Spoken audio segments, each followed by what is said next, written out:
Welcome to a brand new episode of the Real Life Podcast, a member of the Nation Network of Podcasts and delivered by DoorDash. Welcome to Real Life, everyone. What is going on right now? I think that I'm in love with Matthew Tkachuk. Are you guys all drunk? Episode 393 of the Real Life Podcast. Your Chuck, Baggedmilk and Jay. Maybe Jay, maybe Chalmers. Who knows? I just started it without anyone else here, and that's all right. What's up with that intro? How long are we going to rock that thing for? Yeah, I don't know. I mixed it up. The world has moved on. Matthew Tkachuk, me being in love with him. Yeah, I have two other ones made. I just need to get them loaded up onto the Roadcaster so I can rotate them in. Shit. Yeah. What do those ones say?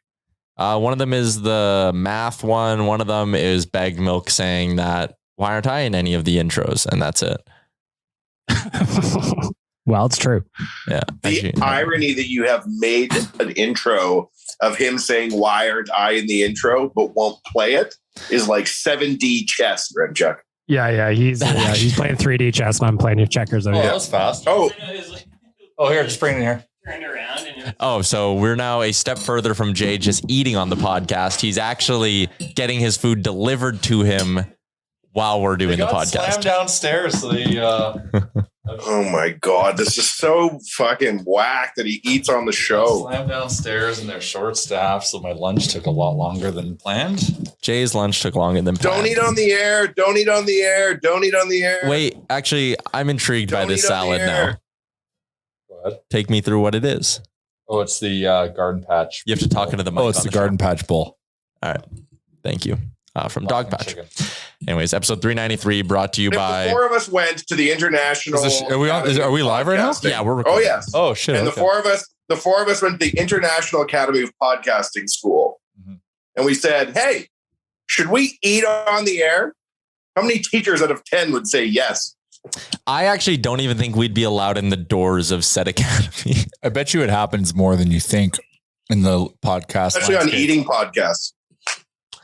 I actually don't think it would even happen on an eating podcast. Wait until August where we have to go live on location and crush. We can't say where or when because it hasn't started yet, but we're going to crush a bunch of food while recording a podcast. Absolutely. I have not even been told about this, so I'm intrigued. Yes, you have. You know, but you don't know. Yeah. Okay. If a dentist sponsored the podcast, Jay, would you get a dental procedure while doing the podcast? Just like gentle drilling or just like drilling in the background all the time? I'm getting a root canal in the air today. That would actually be good. I respect the commitment. You know, what can you really do at the end commitment of the to the bit? Listen, while you're eating your salad, I want to kick off this podcast. What the fuck is going on with that Philly goalie? Oh my God. Oh yeah. That's dude, the craziest story. What is it? I don't know anything about it. What's his name? I'll tell a story. I just don't know his name. I don't know his name either, so we'll just easy to find. Backup goalie in Philly. No, not a backup goalie. So he's a goalie who plays for SKA. Right, but he's projected to be their backup goalie. They signed him this year. They signed him while he was still, I believe, under contract or something. There's some, anyways. Yeah. Ivan Fedotov, is that right? Fedotov. So he took his team to the KHL championship, backstop it. He was the goalie that went all the way.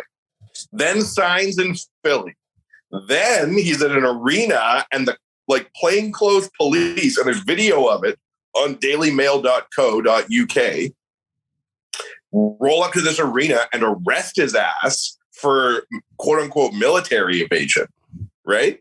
So then I read three different articles. One says he's super sick in prison and had to be moved to a military hospital. A second one says he's already been sent to the Arctic and he's going to serve his 1-year compulsory military term up there. And the third one goes, we don't know what the fuck has happened to him. No one can get in touch with him, not even his parents. So what is this? They're mad that the KHL goalie dipped and signed in the NHL, so they just forced him into military service? Yeah, the SKA owner was upset. And he's a buddy of Putin's. And I don't know if he was still under contract with them and leaving it. But I think they have an out clause in that. So I think, yeah. And so imagine that. What the fuck? Yeah, it's wild. It's insane. You think about Kenny Holland helping all the Russian players come into the NHL in the late 80s, right? And big names, McGillney, Burry, all that. There was never any reprisals against them. No. They didn't send a hit squad over to take out Fedorov. This poor fucking bastard. Oh my God, man. Like, that's one of the craziest things in sport. I think we're just living through a crazy time right now where people are kind of becoming desensitized to shit. Yeah. But like, when you look at that and you think about like the impact of, and then Chuck Fletcher issues a statement like, that was his whole quote. Like, fuck. No, it's wild. Like, there's a lot. Putin must have personally said, do this. Probably, like, for the amount of international destruction of Russian hockey that's going to do. Putin, especially as an ice hockey fan that like fucks with everything, must have had to give an okay on some level of this shit, which is just wild, man. Basically says you can't leave the KHL. Actually, they're tying it back to another thing. I've heard that there's a lot of teams at this year's NHL draft that are like, we're not taking a Russian.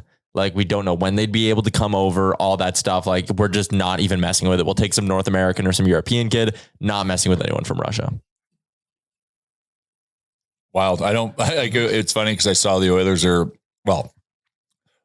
we're linked to everyone right now, of course. Everybody, yeah. But I saw the Georgiev stuff and that like immediately like that thought popped in my head. Where did that even start with Georgiev? Who's reporting that? Who knows? Everyone's throwing everything on the wall right now. It's a silly season. Everything's a rumor. I know. Silly season is here, and it's just like the Oilers need a goaltender, so they're linked to every single goaltender that has ever put the pads on.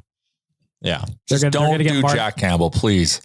They're going to get Martin Brodeur out of retirement. Why don't you want Jack Campbell? If you asked me which way the world would have gone 10 years ago, been like, how's the KHL going to evolve? I'd be like, well, they're probably going to just keep growing and growing with all their oil money and take over other markets in Europe and China too and sign some crazy TV deal. And then one day they're going to lure a Canadian player to the KHL for more money than the NHL can deal with. Everyone's going to wig out because we've been stealing Russian players for so long. That's how I would have predicted this would have all evolved, towards like a more free market type situation. Never would I have had on my bingo card, oh yeah, in a few years, the KHL will have its top goalie poisoned basically while having been snatched off the streets. Like, it's a crazy timeline. Mm-hmm. Oh yeah. Yeah. I don't even know what to say because I read it. I'm just like, it's yeah, I've got a bunch of open tabs now I need to read. Yeah, it's so messed up. Just thoughts and like just hoping for the best for that guy because that is fucked up. I remember in that book, 1984, how like bad shit happens so fast that people just become completely desensitized to it. And they're just like, whatever. Like in the book, like there was a rocket attack or some shit in one scene and everybody just goes about their life because they're so desensitized. This is obviously different, but it's like quasi similar that you're just like so numbed by all the weird shit going on right now. Well, that's like with Brittany Griner, the WNBA player. And I know there were some people that were like, oh, like we're not like media shouldn't talk about it because then that gives Russia ammo to like do even more because they think they'll have the attention of like America. So like, don't talk about it. But like even that, the fact that she's just been in a Russian prison for like however long now and like no one knows what's going on. She like might be going to trial right away or some shit. I don't know. My point is you don't hear a lot about it. But there's wild shit going on in Russia. That kind of goes without saying. Damn, man. We need to protect Ovechkin at all costs. No, man. He's one of like Putin's buddies. Wow, but you never know. Buddies turn to enemies and how this shit goes. He's got to get the scoring title. You're rooting for him to pass Gretzky, huh? Well, I don't know. I just think the progress and new players over old, and Gretzky's got a whole library of records. He's not going to get him in points. It is amazing that it's even possible given the difference in eras they played in. Gretzky's point record will never be touched if there's 10,000 generations of NHL players. Unless they start awarding 3 points for a goal. Yeah, exactly. Unless the KHL does something shady to award. Yeah, you know what I'm saying? Well, inflation now, 1 goal is worth 2. Is that right? What an age. Yep. You said you don't want Jack Campbell, and the hockey nerd in me is intrigued as to know why. Well, he didn't play good last year. He had a .914 save percentage. Yeah, but I think that's getting skewed because he had a really bad spell, did he not? Yeah, he had a rough little stretch at one point, but he also wasn't 100% healthy. And how was he in the playoffs? He got outdueled by Andrei Vasilevsky, the best goalie on the planet. But what was his? And once again, I don't know this. 897. An 897. That's not going to win you anything in the playoffs, except for Darcy Kemper if you have the Colorado Avalanche in front of you. I saw a guy on Twitter who I didn't know who only had 282 followers, not only 282. And he said, Jack Campbell will be an Oiler. I'm sure of it. Book it. My concern is we're going to get him and we're going to pay too much. And it's just going to be a bad situation for Jack Campbell. This is my concern of the Evander Kane. If they sign him to some deal, what the fuck are we talking about? Why would we want to sign 30-year-old Evander Kane, a man with a checkered past of contract fuckery and strange motivations? Why would we want to sign him through his early and mid 30s exactly? May I interest you in a slightly used Claude Giroux then? He's old too, though, right? He's what? 34, yeah. Well, I say it's enticing if you will sign a 2-year deal, which you won't. Well, so Pierre LeBrun in his Rumblings blog said that the thing with Giroux will be whichever team's willing to give him a 2 or 3 year deal will have a big advantage versus the idea of like a Colorado being like 1 year to come try win a ring. Claude. He's made his money. He has. So now he's trophy hunting. He's either trophy hunting or he will go to Colorado and sign for $1 million if he's trophy hunting. See, but LeBrun talked about Giroux with his 2 kids and how he'd want doesn't want to move around. He'd want a happy medium of like, hey, chance to win, but also a team that's willing to commit to me. And I think that's why the Oilers are being lumped into this, because if they let Kane go, maybe they could go to Giroux and say, hey, yeah, Colorado's offering you 1 year, $3 million, but we'll give you 3 years by $4 million. You'll make more money. You'll get to stay in one spot. You'll get to play in Canada. And we just went to the Western Conference Finals. How about that? Well, I wondered, like, the as long as the money's okay, as long as, like I said, like if he's going to chase the bag, then like we got to be in a situation where we can get some of these guys on those cheap deals because now they saw what happened this past season and that we're not that far away. Yep, exactly. Well, and another thing too is this Evander Kane thing. How long are the Oilers supposed to wait if his grievance hearing doesn't happen until after free agency? How long are you supposed to wait for the guy and just avoid having the other items on your to-do list checked off? Well, and I think that's actually a really intriguing point as well, because let's say you're like, hey, we're going to wait out on Kane and this grievance.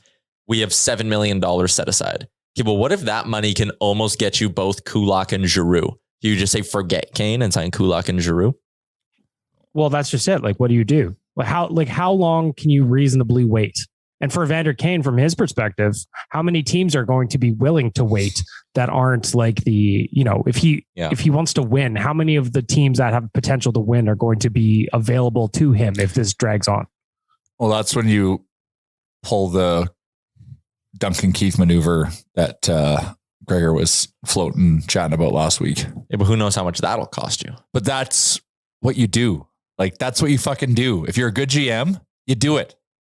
Yeah, you got to find like Tampa just moved on from Ryan McDonough. That was an insane trade. But that's what you do. I know. That is what you do to stay relevant. And they've been making clear cap space. Who else have they moved on for? JT Miller. Yeah. Tyler Johnson. Like guys that help them. They move on and they open space for the next. They've got their core and they just do that shit. So we need to be like that. But I'm saying like you can't just. It's easy to sit there and be like, do that. But people are doing it. That's the thing. It's not make believe. This is just they happen. They do it. I know. I think it was a dumb trade for Nashville, but McDonough is still good, right? Yeah. He's miles better than Duncan Keith is. So that move was like, all right, Nashville's getting like a veteran D-man. They're down with it. Calling Arizona and being like, hey, will you take Keith and buy him out? What if they're like, oh yeah, pick 29, please, your first rounder. Like, do you do that?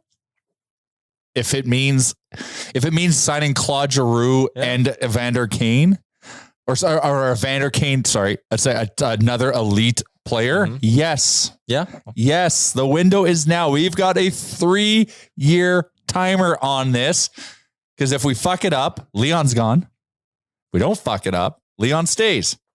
Core together, hopefully go on some kind of crazy run and win a couple cups. That's what it's about. Okay. We have 3 years. So our first round pick is totally available to do shit like that. I think it's available, but I'm just not sold on it being for shit like that. Well, look at what Minnesota just did. They traded away a guy that they weren't keeping for a first rounder and a prominent prospect. Because they need to clear cap space. Because they needed to clear cap space. Okay, but what's the look at the haul they got? I know, but what's the comparable here? But I'm just saying, they're in cap hell. Yeah. So they're making a good move right now because they're in a bad situation. Okay. but there's transactions to be had depending on the situation. We're in a situation where we're kind of in like a win now thing. So you do what you need to do. But they were able to flip a bag of beans. Like Fiala's a good guy, a good player, of course. Yeah, over a point a game. But they weren't. Points. He was going to be worth nothing in like 10 days to them. That's not entirely true. He was an RFA. His rights stay. Yeah. Okay. Sorry. He is an RFA. Yeah, but he would have. They couldn't afford him. No. But they turned him into something of a good haul. I know, but he's of value, right? Because how many teams out there were salivating at like, all right, we're going to get a 24, 25-year-old point-a-game producer who we can sign to an extension. We have his rights. Like, he's valuable. Duncan Keith's contract has negative value. So that's what I'm saying. It depends. If you're spending it has more value to Phoenix than it does to us. It has... They need to spend. They get for $500,000. Yeah, they get 4.5 million of cap space cap spent. Yeah, that's what they need right now. I know that it is a value, which is why I don't think it would take the first round pick. Which is why I actually think that's like a logical thing. I would move like if they're willing to include Krause, I would do the first. Yeah, I don't think in that instance you need to spend the first on that. Yeah. But I said like you need to be open. Like look at like the shit that Tampa pulls off is insane every year. Every year. That McDonough trade is just mind blowing that Nashville did that. I don't understand what they're thinking. What was the deal? Ryan McDonough for like two guys who are largely irrelevant, but they got rid of $6.75 million. And then they got a guy in Philippe Myers who has a really weird buyout where if you buy him out, you actually gain like a cap credit, which is weird. I thought the NHL said cap credits don't exist. Only for the Oilers, they don't exist. So Tampa Bay just snapped their fingers and got rid of $7.35 million in cap space for next season. And now they can sign Palat and sign someone else. And well, that's when the Oilers need to do that. Because like I did a couple of articles on ON about what the 29th pick is going to get you or what it has gotten you over the last 10 years. I did one where it was the 27th to 30th pick. Like what have those looked like over the past 5 seasons? That pick, if they do choose it, is not going to contribute to this team for 2, 3, 4 years. It's outside the window. That's why you got to spend it. It has to be spent. Yep. It has to be spent. We have to I agree. The only thing that would like mildly concern me is you never want to, like, just for the sake of building a long-term sustained contender, you never want to fully punt on a draft class, which is why, like, if you outright deal the first, not picking in rounds 1, 2, 3, or 4 in that scenario is kind of like not ideal. But if you can move the first and get back a third in the trade, right? Like if you're trading your first for Lawson Krause in a third, like something like that, you still need to pick players and like restock the cupboards. 100%. You got to have full, you can't, but yeah, the first should be up for grabs. I think we're all in agreement there. Mm-hmm. I'm surprised we haven't seen more big news over the last sort of few days here. Maybe a bunch of GMs were just enjoying the long weekend and whatnot, well, it is draft week. So this is kind of the week when everything gets going a little bit. Yeah. I'm excited for things to pick up. Do you think Jack Campbell though? I think if you can get Jack Campbell, like how old is the issue is you're going to pay him too much. Mm-hmm. And then we're going to put too much pressure on Jack. Jack needs to be just like set and go do his thing. Mm-hmm. It's not going to happen here because the number that's associated with him isn't. He goes through a spell like he did this year. I know how we're all going to be. Yeah. Not great. And then that spirals. So let's say it's a 3-year, $5 million per year offer. And that gets you either Campbell or Husso. Which one would you pick? I would choose Campbell in that scenario. Why is that? More experienced. And I think in that way, more reliable. And like you talked about his playoffs. Like how many games does he have? 64. Career? Yeah. 135 career NHL games. And what does Ville Husso have? Like 60 something. Okay. Yeah, 64. Sorry, 64 is Ville Husso. Yeah. And again, like look at Campbell's run against Tampa Bay in that series. In Game 7 against the Lightning, he only gave up 2 goals. He got out-dueled by Andrei Vasilevsky. He did his part for the Leafs in that series. He had the one game where he got lit the hell up, and every other game was actually okay.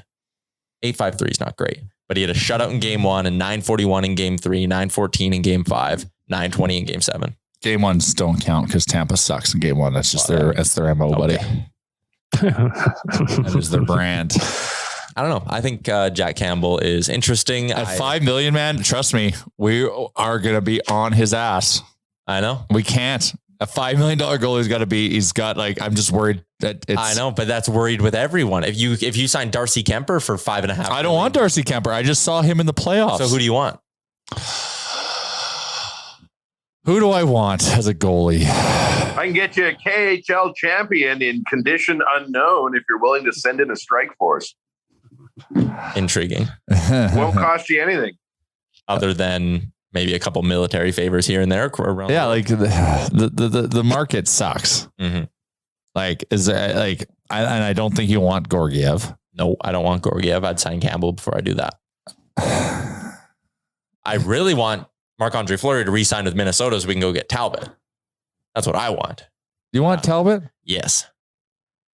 He's good. He's a cheap one. He's got, cheap-ish 1 year left, right, Tyler? Yeah, 3.6 mil coming off. I like that number. Coming off a season with a 2.77, 9.11. Mm-hmm. Hello. Yeah, now knows the city. Knows the city. He's loved in this city. Yeah. You would imagine he fits in pretty well in the room too, right? Mm-hmm. I've already got a folder full of GIFs we can use. Thing is Fleury's going to contender for cheap. Oh, Minnesota. You think Minnesota's a contender next year? Or he goes back to Vegas. They can't add any pieces. But like they're another team though that always seems to. This was their moment to go out like this season, and now they have to wait. But they're another one where they always just seem to figure it out. Mm-hmm. Like they're not a team that's afraid to make trades at all. So they have $6.5 million in cap space. Yeah. So if they go to Fleury and they're like, hey man, who's up? No, Fleury and Middleton on the blue line. He'll be cheap. He's got our Brights RFA. So then how much are you paying Fleury? $2 million.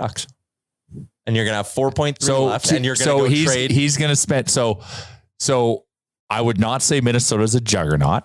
They're not a juggernaut. Okay. So then if he's going for $2 million, it's juggernaut. If he's going for $2 million and he's going to Colorado. Listen to me. Or he's going for the Magic last dance reunion in Pittsburgh. He sits there with GM Bill Guerin, who a long run of former Oilers might be GM soon if Mike Greer gets that job in San Jose. Isn't that kind of weird? Guanyu, you're right. It is his brother who is the GM of the Pats. I said it was his dad, but his dad worked for the Pats. Anyways, correction. So if you sit down Fleury and you're like, hey, Marc-Andre, you're already in Minnesota. They were very good to him. The owner was like giving him private jets to go fly back and see his family. Good relationship there. Marc-Andre, we're going to sign you for $2 million to not win a cup. Will you take the deal? And then when we trade Cam Talbot, we're going to have over $7 million to go spend on an upgrade somewhere. On who? $7 million would get you one or two solid middle six pieces, or that's it? They're legit heavyweight. I think so, man. Look at their last few years. Their blue line's good. Spurgeon, Brody, and Dumba. They got Goligoski on that dirt cheap deal next year. Old. Up front, Kaprizov's legit. Mm-hmm. Eriksson legit. Foligno I like. Hartman was playing on their top line. He's making 1.7 schmil. Matt Boldy's a good young player who they could expect more from next year. Boldy. Marco Rossi might come over and do some damage with him too. Like, I think Minnesota's better than you're giving them credit for. I think you think they're the greatest team ever. I might start a wild. The greatest modern NHL team. I think they're not as great as you think. Will they make the playoffs next year? Yes. Okay. But if I'm Marc-Andre Fleury, I am going for the sure thing. I think. Or I'm going where I'm very comfortable. What if Colorado doesn't want you? Who do they want? Re-sign Kemper. Why? Because apparently they like him.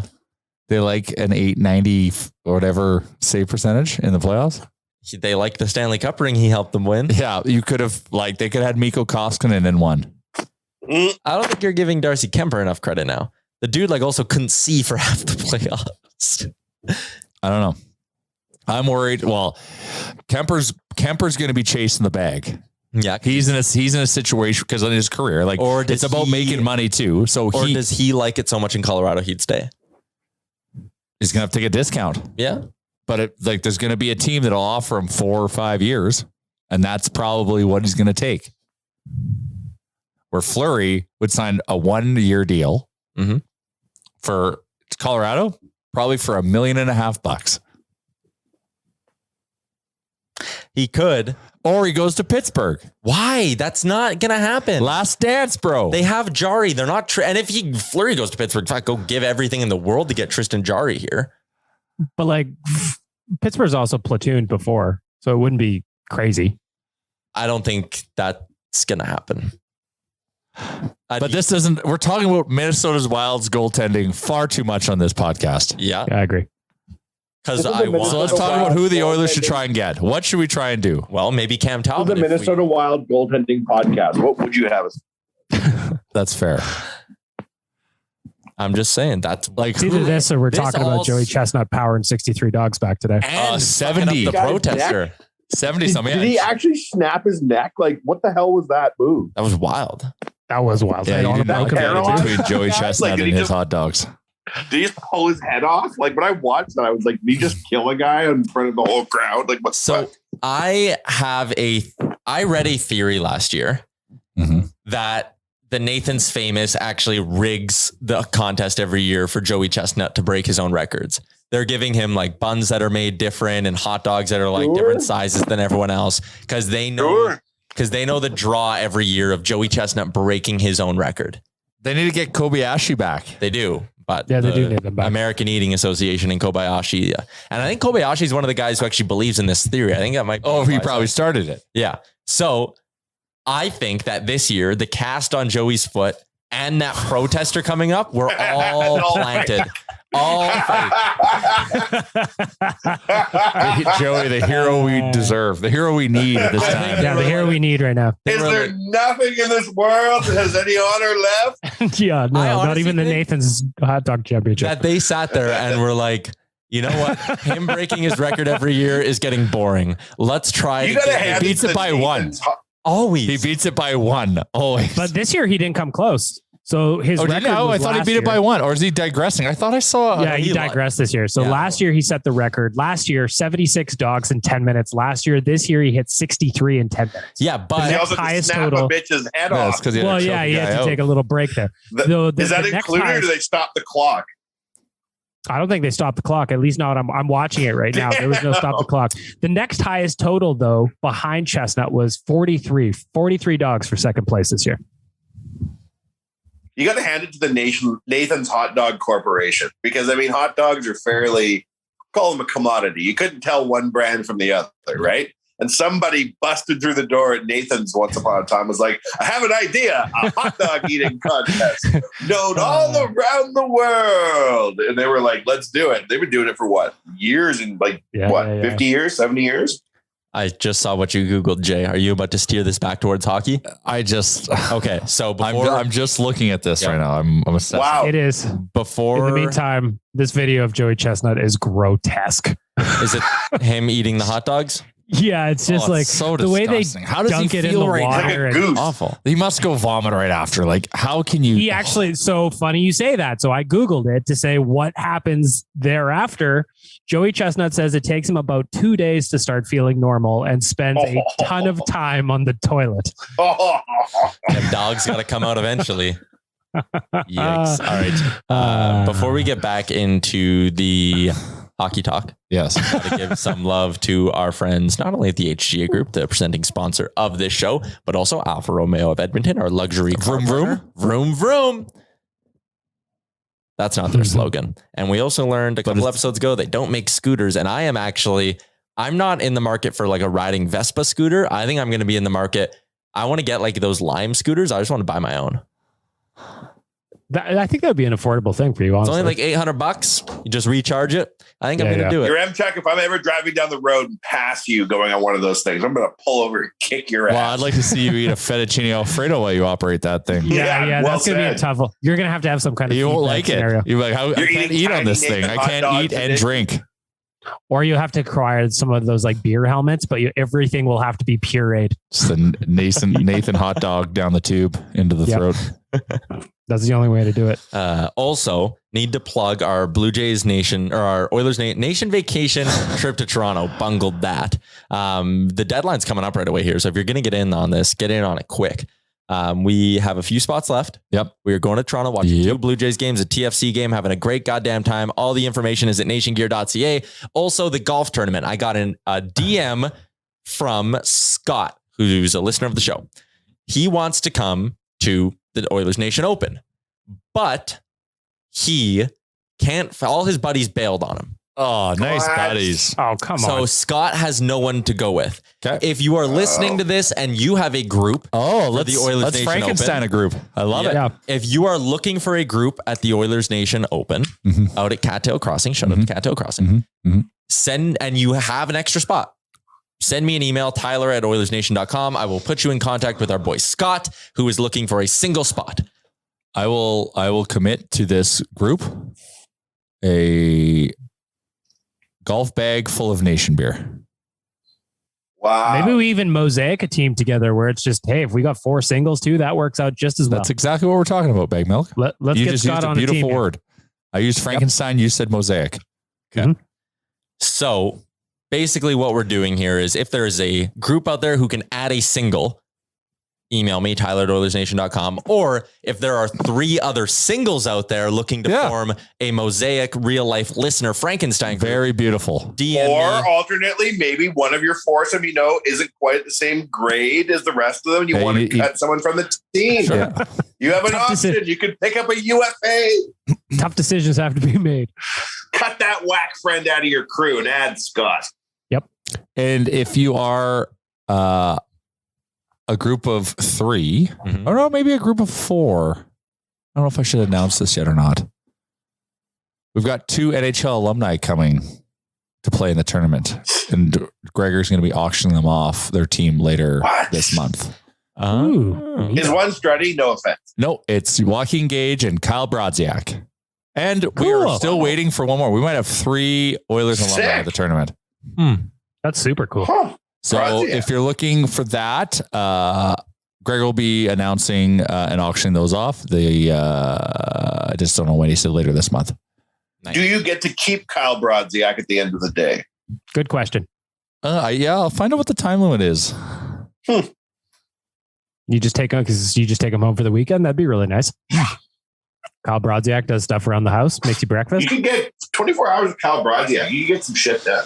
A lot of shit. Absolutely. You can learn a lot of things. Mhm. Do a lot of things. Be great.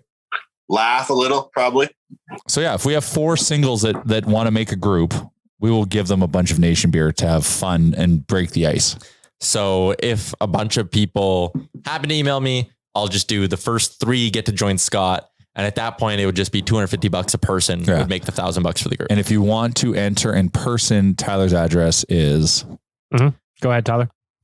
I actually moved this weekend, so I have a new address. I finally moved into my new place. But that's the address I think you leaked, isn't it? No, it's the one where there was a picture at one point. You could see the number of the house, but no one knows where it is. Just run a grid pattern in St. Albert. We'll find him. Yep. Please don't. It'll be the guy with the scooter parked outside that's got Alfredo sauce all over it. Yep. Or a half-eaten chicken parm or something. Oh, speaking of chicken just parm, a trail. I feel like you may have told me this or maybe not. I went to Olive Garden yesterday. I haven't been to Olive Garden in years. Oh. Seafood Portofino? No longer on the menu. Get the fuck out of here. I was devastated. The greatest dish in the history of We Italy. used to, like, when it was time to treat ourselves right, it was seafood Portofino at Olive Garden. That's R.I.P. economy. R.I.P. Yeah, R.I.P. Man. Oh, that's devastating. It was devastating. It was. I could hear it in Wanye's voice. Oh, it's true. Like, it was the aspirational It was dish the of our best. youth. It was the best. It was what you did when you were balling out. You got seafood Portofino. One time, Chalmers fell asleep at the Olive Garden in Calgary on the lawn. He was so drunk in the middle of the day because we were at the Stampede. And we, at a moment's notice, decided to all go to Olive Garden, hammered drunk, to eat seafood Portofino. And Chalmers, waiting to get in, fell asleep on the lawn. Rest in power, seafood Portofino. You were a true dish. It was good. I was always a tour of Italy guy. I went chicken parm, which is not far off. Italian feast, I should say. If they ever discontinue the breadsticks and salad promotion, we need to draw a line and say we are going to defend some things from the old world. 100%. 100%. That's the best part about going to Olive Garden is getting loaded up on breadsticks and salad to start off. Mm-hmm. Mm-hmm. Love it. posting. Nice raspberry iced tea to couple it with it. You'll be very proud, Chuck. I went there at like 3:30 p.m. for dinner. That's normal dinner time. Right. Oh, right in your wheelhouse. Yep. Did you take Crawford to unveil seafood Portofino and then you? It was supposed to be a big reveal. Yeah. It was going to be her first solid meal she ever ate. Really? No. She missed out either way. She was devastated. Yeah, understandably so. Yeah. And then right across the street, were you at the one on the West End? Yeah. Or South Side? Wow. And then right across the street, there's the ghost of Red Robin staring right back at her. Just devastation all around. Oh, man. Yeah. They said just good, cheap wings there. And the Tower Onion rings, freckled lemonade, delightful. They're all over BC, by the way. Yeah. Red Robins? Yeah, it was an Alberta thing, I think. What? Red Robin's still around? No. Oh, absolutely. Oh, BC, yeah. Oh, in BC, yeah. Shit. Well, you win some, you lose some in the food game, I guess. There's a Chili's in the airport. I'll be in the airport tomorrow.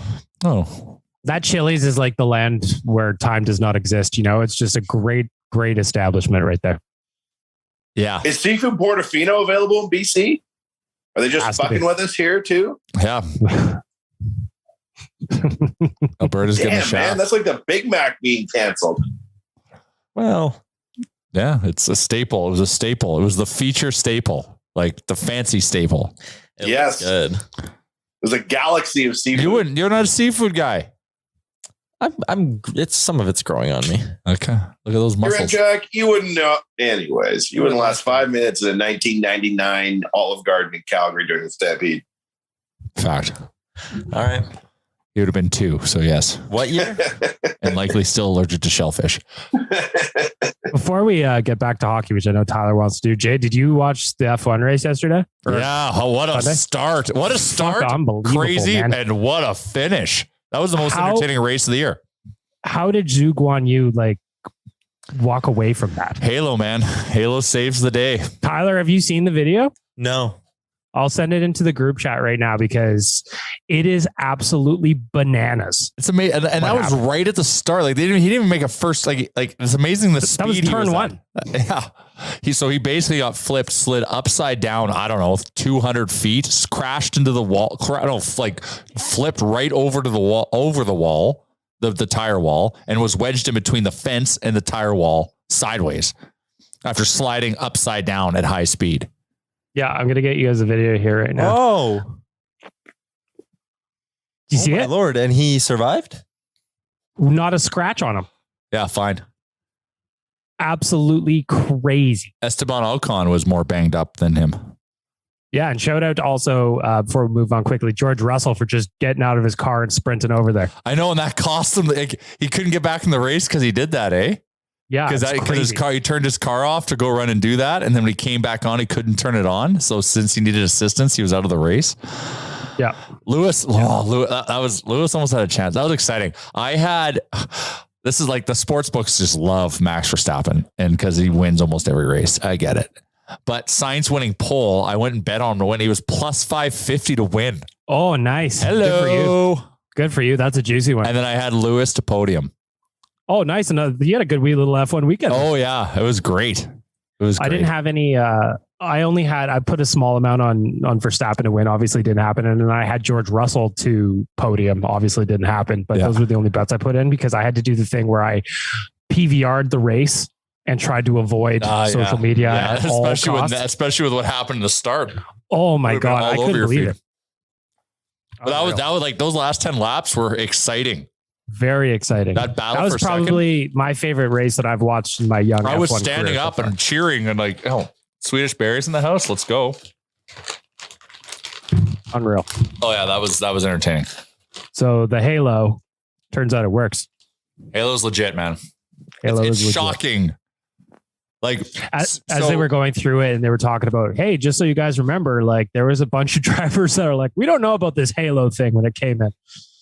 So at the beginning, it's Silverstone, which is like the British iconic circuit. Sebastian Vettel drove Nigel Mansell's like 1990 blah blah blah winning car at Silverstone, like 30th anniversary car or something like that. So he drove it on the track, and so you see that versus the new one in terms of like the human life preservation safety elements, like because his head's just full. His head comes up above the car. If he flips upside down like that, that is not good.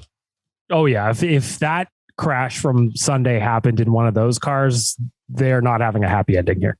Yeah. So, anyways, shout out to all the innovation that's come to that, and that Zhou is safe and healthy. Unreal. Anyway, Tyler, you can go back. All right, listen. While you guys are talking about that, I have no idea what any of that was about. I started thinking about the Oilers because they're never far from mine. Your Chuck, if you want to get us to talk about the Oilers, talk about not Oilers, and I'll start thinking about the Oilers. If you say talk about the Oilers, we want to talk about something else. So while you're talking about all that F1 shit, what if we did this? Could we go and pick up 12 to 15 freaked out KHL players right now, super cheap? I don't think so. And be like, Ken Holland has a pipeline out of Russia. He hasn't dusted off since the 90s. Come to the Oilers organization. We have Russian-speaking assistant coaches now in the AHL and ECHL, and we stock the cupboard. Along those same lines of what you were thinking, when Tyler said that teams are going to avoid drafting Russians this year, I wonder if there's going to be a team with just some late round picks that goes, you know what? This guy would have been a first round pick. A team that's in a rebuild, load up. You know, go all Russia. Ken Holland, you have this play in the playbook. No, we need. We're like Russia here in Edmonton. Make little Russia. The intriguing one will be a year from now. So that's Connor Bedard's draft year, right? But there's also Matvei Michkov, who is apparently just as good, if not better, than Connor Bedard, which is insane. What's his name? Matvei Michkov. But he Michkov? signed. How do you spell it? Mitchkov, I think. I'm not 100% sure on that. Holy shit. So the intrigue is, and I think I'm getting this right, he has some 6-year monster deal in the KHL, and he can't break it to come to the NHL. So if you're a team, you could have you draft him waiting for 6 years, and you have to knowing you're going to wait 5-6 years to get him. That's crazy. When do the rights expire? Imagine the Oilers went all in on a Russian era and hired Soviet coaches and shit and brought over players' families and leaned into it. Woo, that'd be exciting. Bring in Nail. Oh my God, Nail could be the assistant coach. Talk to all the Russians. Friedman says he thinks Philadelphia could have already offered the 5th overall pick for DeBrincat. Wow. It's a big swing if it happens. Yeah. Especially for Philly to do it. They're not that good. I don't know what the plan would be there. Anyways, I think that's all the hockey talk I had. Well, I was pulling up a goalie because we know Winnipeg is blowing it up. They don't have a choice. We don't know that. Their stars are forcing their hand. Dubois is. Wheeler is. Scheifele is. Funny. They all are. Connor Hellebuck. You'd have to pay a lot to get him, but man, would he be good. Well, that's the thing. The time That's an is interesting now. idea, man. Man, he'd be good. They have to blow it up. They have to. The players are leaving of their own accord. The players are announcing they're leaving Rick Boyne years in bonus advance to fill a gap because they didn't get the first coach or the second coach or the third coach they wanted. They got. Is that true? I only knew Barry Trotz. Who were the other ones? Well, you knew Rick Tocchet was interviewing. Who else is interviewing? Oh, right. Jeff Blashill. But if I'm Connor Hellebuck, I would actually consider coming to play in Edmonton just because there's a window. Yeah. There's no window in Winnipeg. Their window 6.1 their window officially years. shut. 6 point how much? 1 for 2 more years. So it's actually very doable if Winnipeg were to move him. But the only thing is there will be a million suitors, and I'm not convinced on Winnipeg blowing it up. Oh my God! Imagine they don't have a choice. Connor into a second Connor, 2 Connor. They're keeping Kyle Connor. They're keeping Mark Scheifele. They're keeping Nick Ehlers. They got Adam Lowry signed. Dubois. They're keeping Scheifele? Yeah, the talk is that they're not moving him anymore. They're going to move Wheeler and they may move Dubois, but they could also wait 2 years on Dubois. But how can you move? How can you wait 2 years on him after he said what he said? I'm kind of questioning. I'm kind of questioning Dubois. 4 years in advance. He's got no loyalty. That guy. What did he do again? He retired 3 years in advance. So Pierre-Luc Dubois said he's going to explore free agency 2 years ahead of being able to explore free agency. So he's basically just said to Winnipeg, "Don't even bother. I'm going to leave." He's just told the fans, "Hate me." Like, I don't obviously like you, so hate me for 2 years, and I'm just going to go chase the bag. That's going to be a tough sell for him in his first. Like, Winnipeg fans are not going to be pleased with that. Mm-hmm. That's going to be a tough year for him. Yeah, they should trade. Montreal should trade Nick Suzuki for him. The weird part about the Jets is how expensive, but still average their blue line is too. Like, why did they think acquiring $5.9 million of Nate Schmidt was smart? They gave Neil Pionk $5.8 million, and like, he's fine, but Neil Pionk's great. I think he's annoying. He's the kind of annoying. Yeah, you want him though. Like 5.8 just jumps out to you. It's a big number. It's a big number. Yep. But I guess he's only 26. I shouldn't be critical of that one. Prying Hellebuyck. What would it take to get Hellebuyck for Connor? What would it take to get him out of there? 2 firsts? 2 firsts, a prospect. 2 firsts. And you have to hope they take a contract of ours. Like, fuck, man. It's not, if there's a time to overpay, it's not Evander Kane. It would be to go and get a legit fucking goalie. 2 firsts, Holloway, Broberg. And they take Cassian back. Broberg, Holloway, and Cassian, and 2 firsts get you Hellebuyck? And they're taking. Oh, Cassian and you're back. Also doing Holloway and Broberg? Yeah. Do you think you have to do Holloway? I think so. He's got 2 more. He's got 2 years left in his deal, and he's out. Yeah, I think Connor Hellebuyck takes you 3 to 4 assets to get, and I think for the Oilers it's a 4th because you need money going the other way. Yeah, you need money going the way. 100%. That's a big. How do you come to these conclusions, Chuck? You're generally right. I don't mean that thinking you're wrong. How do you determine these things? Well, and he also says them with such certainty too. Like, I know, and I don't doubt him. No, me neither. Just off the rip. Yep. How do you do that? Because I think the Eichel trade set the mark for what a deal for a star player gets you. And Connor Hellebuck's a star player, arguably just as valuable as Jack Eichel because of the position that Hellebuyck plays. And when Jacob Chychrun didn't get moved in the last year because no one was willing to give Arizona a 4th asset in the deal. Yeah, well, that's they'll move. Yeah, they'll move. They'll drop. That's another guy we should be circling the wagons on. But if you're Winnipeg, you have 2 years left of Hellebuyck. Yeah. You have this season coming up where you could run Kyle Connor, the forwards I mentioned, right? You could take your $18 million in cap space and take a couple swings here and there. Mm-hmm. And you could try for 1 more year to win. And then if you don't win, you sit next summer and you're still getting a huge haul for Connor Hellebuyck with 1 year left on his deal. So that trade for Eichel he was traded from Buffalo to Vegas along with a conditional 3rd round pick in the 2023 draft to Vegas for Alex Tuch, Peyton Krebs, conditional 1st round pick at the 2022 draft and a conditional 2nd round pick at the 2023 draft. So 1st and 2nd. A 1st, a 2nd, Alex, a legit Tuch top Peyton 6 Krebs. winger. Who's now a top line winger, but at the time a legit top 6 winger. Good. And a former 1st round pick. So Krebs is Holloway. Tuch is Broberg. 1st, I'm saying another 1st. Sure, you could say a 2nd then. Yeah.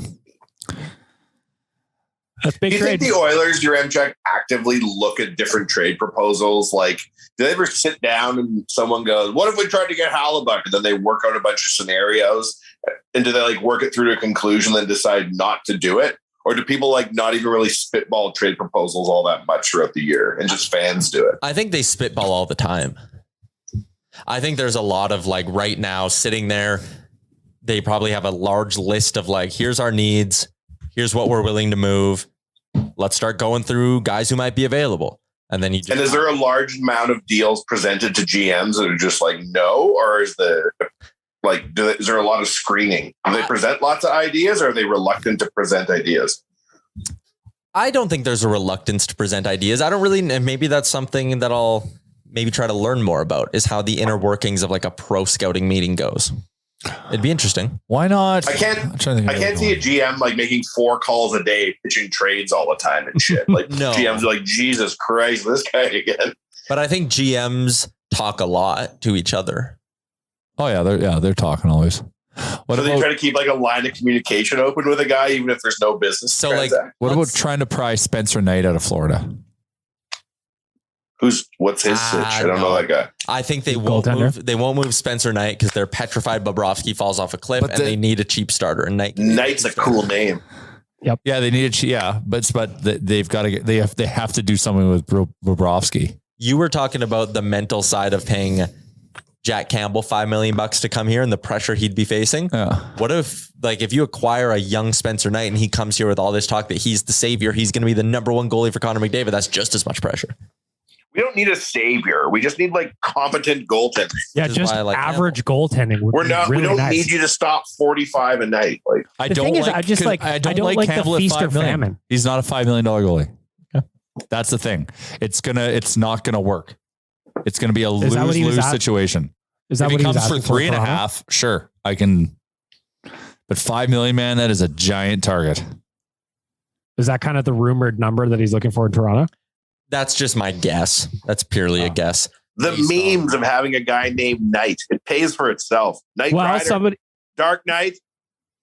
Somebody brought this up on Better Late Than Never in the voicemail that if we did get Jack Campbell, whose nickname is Soup, and we had Stuart Skinner, we would have soup and stew between the pipes. Boy, oh boy, oh boy. Huh? The memes write themselves. The memes write themselves. I can live with Jack Campbell, but that's 4x4. You gotta do it at 4x4. He's gonna cost more than that, so it's probably a ridiculous question, anyways. Yeah, I'm just worried. I'm trying to think of who else we can probably like. Getting Connor out of the buck would be unreal. He would be the exact guy that I would love to have. But man, if like Tyler's projected trade, that's a heavy trade to make, though. I know, big, heavy. But you got to do these things. I don't know if I can do these things. You got Connor and Leon on a shelf. You got to do these limited things, window. Man. But okay, I don't know. Do we really want to part with our first round pick? Like look at Tampa. They took like 3 core pieces from the Rangers and brought them over to Tampa. Transplanted them. Yep. Like that was not cheap. And then continue to then Ponzi scheme their future picks for current assets. Like it is like contributing assets. It's true. They're like the best of the best right now. Now, if you're gonna go like big trade, it'd be nice to get 2 players into your roster. Yeah. I agree, but and maybe okay. So you either try to get like 3 or 4 solid front facing assets, meaning defense and forward, or you get like 1 in the front. And you get the goalie. Like, I just think you could look at Colorado. You can look at Colorado and Tampa very differently as well. Tampa has the elite goalie, and they don't worry often because of their elite goalie. Colorado built up a juggernaut around good goaltending. So if you're Edmonton, which route do you want to go? If you have the option to get adequate goaltending? I think Colorado got good goaltending. I think Kemper had some games that tanked his numbers and made him look worse than he was. But I think for the most part, he was fine. The fact that Fantuz was able to step in, defeat the Oil, then step back out is remarkable. Well, yeah. So if you're Edmonton, that's a testament to how good everyone in front of him is. So. If you're Edmonton, what would you rather do? Would you rather try to build the juggernaut around good goaltending? Or would you rather but the market's going to tell us that because we have 3 years. So it's whatever they can pull off is the angle. That's the thing. Go get 4 pieces and let's be a juggernaut and let's just go get a $3 million goalie. That'll be like 905 and just live with it. It's hard to get a goalie in this day and age. It's harder to fix like 3 or 4 D, right? If you can just plug the gap by getting great goaltending, you can have shady D. Like do Chychrun, Krause and get Claude Giroux. Yeah. I mean, that'd be great. But like that's doable. But like that's what happens. That's what these guys do. A multiplayer press conference. We're no different than Colorado. They had McKinnon, Rantanen, Landeskog. We've got McDavid and Draisaitl. Yeah. Bring out 4 new Oilers in one. We got to figure it out. Now, granted, we don't have the cap space they did, but there's still shit we can do. Mm-hmm. Well, and it just like you just do it. If you push the button and say the time is now, window now open, you go and you do it. You do whatever it takes. Empty the cupboard. Empty it all. Let me float this. Throw the kitchen sink. You have 2 buttons in front of you. You can only press 1. Yes. You can do 2 firsts, Holloway and Broberg and Cassian for Hellebuck. Yeah. Or you can do 2 firsts and just Broberg for Chychrun and Krause. Goaltending. But that's the thing. The reality is I'm not going to have both buttons available to me. It's one or the other. But let's say you do. You're also the GM of the Oilers in this scenario, Jay. There's an element of fiction. No. Okay, so we're in make believe. So both of these opportunities unlock themselves. I would probably do Chychrun and Krause. Interesting. Because then that's the path. You just now have one more bullet in the chamber to use to try to go and get another front-facing asset. Yeah. Oh man, that Chychrun and Krause package I gave probably isn't even enough. But yeah, I think I'd probably hit it too if I could. Yeah. Even if Holloway was involved. If it was same deal, Holloway or Hellebuck. Or sorry, same deal, Hellebuck or the Chychrun Krause package. 2 sometimes is better than 1. Yep. Sometimes. It'd be tough. That's what she said. You've got a legit goalie. Like that's the thing. Like Hellebuck he can win us a series. That's the thing. He single-handedly, that's where like goaltending is so important. That's why maybe he would be our best goalie. You have to, legitimately. You might have. So you have to like almost draw the line of like, okay, let's say in this scenario, you're still keeping Kulak, you move him to the right side, but you're basically swapping in your lineup next year, Broberg for Chychrun. And then you're swapping in your lineup, someone for Krause, right? So is that jump greater than the jump you get going from Smith to Hellebuck? Maybe the answer is Hellebuck. Maybe I'm talking myself into Hellebuck too. Yeah. We've talked about Connor Hellebuck so much this offseason, and I just think there's like a 2% chance they trade him. The chance that that's better than 0. Then you got to go. You got to go and try. What's his outlook with Winnipeg, right? Like the expectations are reasonably low versus coming here, he could legitimately win. They all want to leave now. They got get to issues, the front of the line. So Scheifele wants to go, but they're going to make him stay. How good is he going to be next year? Not that good because I don't think he's that good anyways. Well, there you go. Yeah, they should trade him. If they were smart, they would move him. Oh, they would. Yeah, I wouldn't take him. I wouldn't touch him. His contract's decent though, isn't it? But would you do Zach Cassian and next year's second round pick for Jonathan Taves at 50% retained? Yes. Really? How much does he cost? He'd be $5 million. He'd be 5.25. Actually, you know what? Yeah, him and Connor would be serious. But you know what? He's really, really regressed. Yeah, he's fallen off a cliff. Yeah, $5 million. I read something that the Hawks, even if they kept 50%, no one would take Taves. Yeah, no, I'm walking that back. I'm walking that back. 12 goals, 25 assists. And we're going to sign Evander Kane at 30, and Taves himself is valueless beyond a certain age. Yeah, he's 34. It's kind of funny how Taves at 34, you're like, ew, but Giroux at 34, I'm like, damn, that'd be nice. But it wouldn't be at $5 million. No, that's the thing. Although I wouldn't be surprised if someone will offer him $5 million. I wouldn't be surprised if Edmonton looked at him and said 3 by 5. I bet you get a good player for 3 more years out of Claude Giroux. Yep, $5 million. He was over a point a game in Florida. I know, but it's a different circumstance, right? He's hunting. Yeah. So would he take 3 by 4? Like if we walk through the plan, like, hey, we've got this deal with Winnipeg just sitting in the back burner for Connor Hellebuck. Come here for $3 million. You give Giroux the phone to call Kevin Cheveldayoff to finish the deal. Yeah, exactly. That's what I do. Like, if people think we're a legit contender, we're a legit contender if we make moves. We're not we have taken a step back currently if we don't address anything. It should be like, Claude, baby, you made $80 million in your career. Let's go. Yeah, let's go. Come play in Canada, your home country. Let's do it. How does it work? Like the Oilers or teams make a pitch and a player turns down waiving his no movement clause. Like, do they get to talk to the player in addition to talking to the GM? Are they allowed to talk to the player before the GM? How does it work? So like you're talking about acquiring a player who has a no trade clause? So like I'm trying to acquire a player from a team and he's going to be like, I don't want to go to Edmonton. Can you like talk to him in advance? Be like, hey, bro, have you ever seen Bonnie Doon?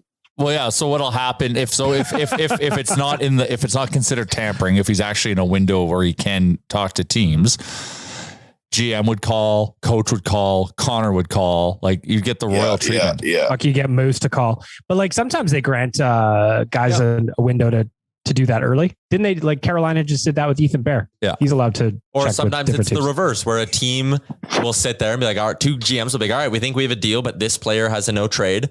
Like, I'll do the offer you gave me, but you need to convince him to waive. And the GM will then get permission to call the player. Connor will call the player. Coach call the player. They have permission to communicate, sort of. But you can't, like, if you were the no movement clause, that like the players need to, they have to get rid of that. They need to know it hurts. If it's about making money, it hurts them more than it helps them. And yeah. Or the other thing, like if you demand a trade, you can. I think that's garbage. Where it's like you demanded a guy demands a trade and you can only go to one or two teams. Like that's nonsense. Yeah, I just it's yeah. But I mean, if you want true parity in the league, which is what they want, they have to kill that shit. I don't know if the players want true parity in the league. The league wants parity. The league does. Players want maximum money. Yeah.